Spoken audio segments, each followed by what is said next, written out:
As things stand, it would seem almost impossible for a video game to cost $1 billion to develop. If GTA 6 did cost that much to make, what has all the money gone to? What can you expect? Something very special, we imagine, something out of this world. For instance, Star Citizen, the most expensive game ever to be made before GTA 6, cost about $415 million to develop, plus $100 million or so to market. Star Wars: The Old Republic, another one of the most expensive games ever, cost around $200 million to make. One of the most popular games in history, PUBG Battlegrounds, only cost somewhere between $50 and $100 million to make. That's peanuts, chump change. Grand Theft Auto 5, the most recent in the GTA series, ate up almost $137 million for its development, not including marketing, but even with inflation in mind, that was still only about $259 million in 2022, or $310 million if you include marketing costs. So now that you know that, why on God's green earth is GTA 6 going to cost $1 billion? Maybe even closer to $2 billion if you include marketing costs. And you believe the hype presently circulating online. Let's now go back to the start to try to assess if piling in all that cash on a game will be worth it. Bear in mind that when it comes to entertainment products, the public is sometimes fickle. Forbes said in 2023 that Disney lost a staggering $1 billion on 4 movies that became embarrassing flops, including the new Indiana Jones movie.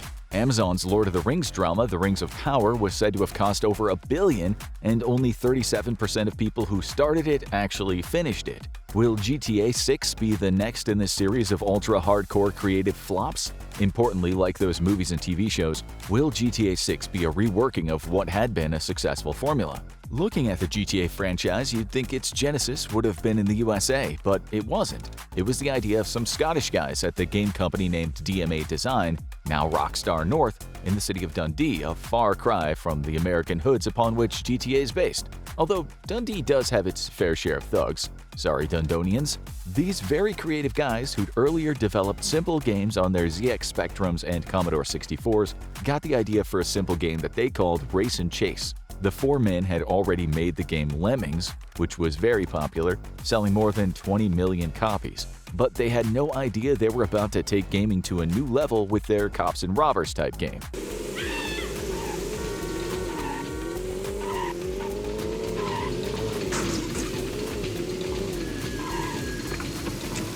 With GTA, they broke the gaming world after they released it on November 28, 1997.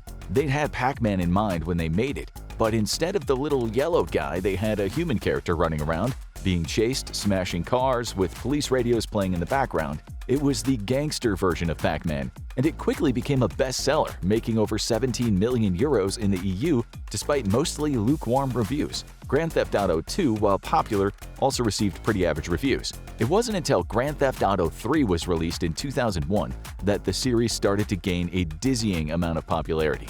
Ultra-violent and ultra-slick, 14.5 million copies were sold over the years to people who didn't give two hoots if their criminal activities in the fictional Liberty City, based on New York City, were said to be encouraging violent behavior in society. Through the character, they vicariously lived the life of a gangster in an ever-expanding open world where almost anything went, going up against South American drug cartels, helping the mafia fight the Chinese triads, and working with the Japanese Yakuza.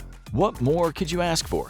This was the game of the ages, original in that the hero of it could be a very bad dude. Who would have thought people wanted to be bad to the bone? Making the character an anti-hero was a work of genius. Just about every reviewer gave it more than a 9 out of 10 score. The website Eurogamer called it a new high in modern urban thuggery.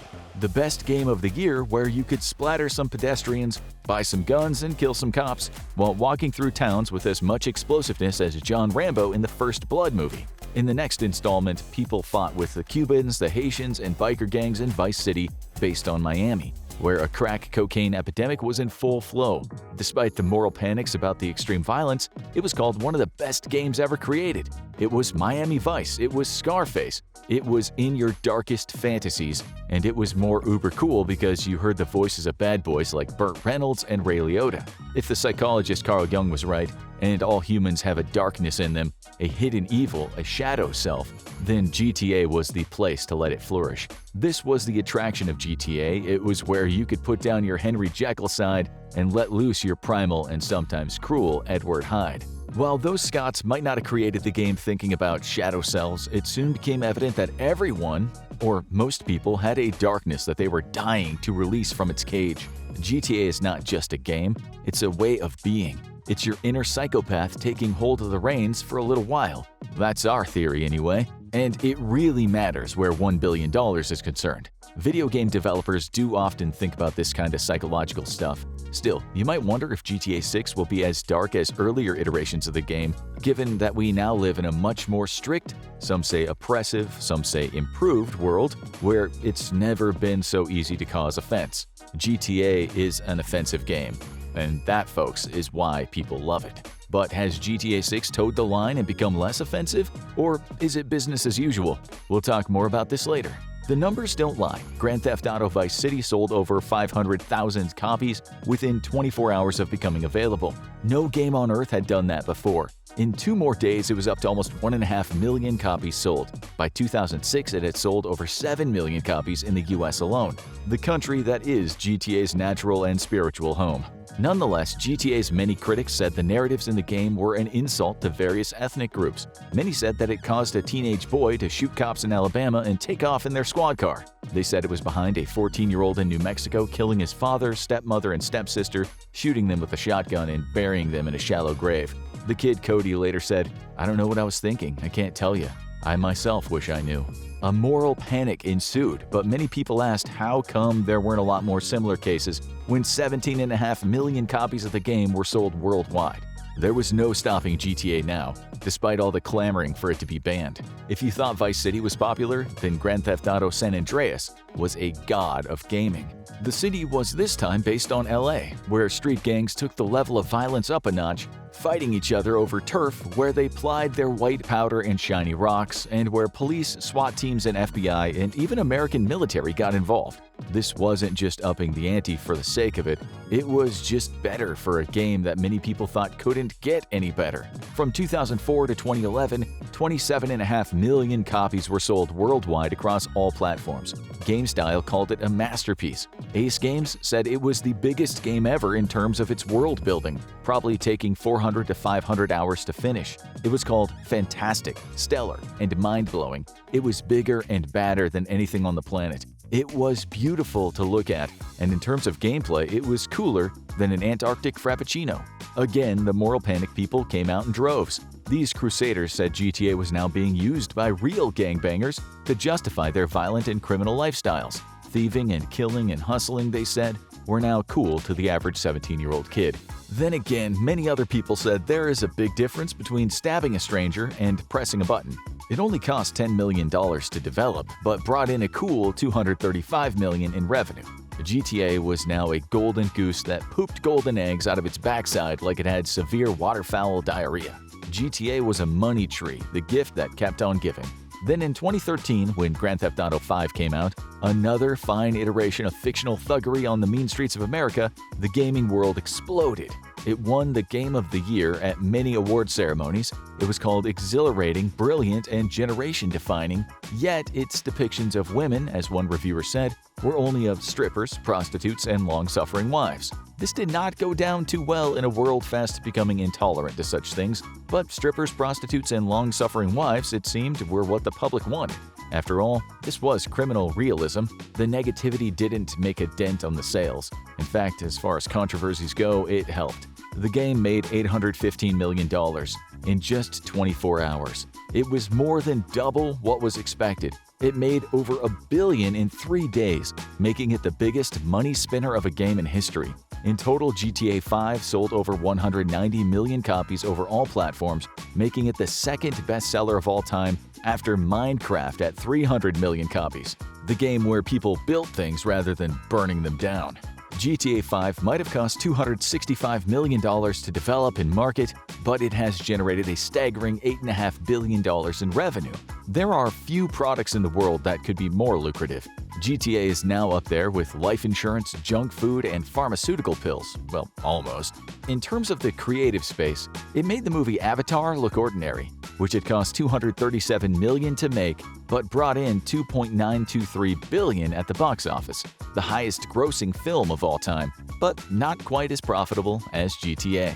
This is why the creators of the GTA franchise are willing to bet $1 billion that it will make them even richer. And unlike movies and TV, which we all know can flop like an elephant shot with a powerful sedation dart, GTA is pretty much a safe bet. People will buy it no matter what. Here's why. You can almost guarantee that GTA won't bow down to pressure to become GTA Lite. Its developers know where the money is, and they won't go and change a working formula. It'll remain offensive, still allowing players to become their shadow selves. Hence, people are now already talking about it getting banned. There have already been calls to boycott it.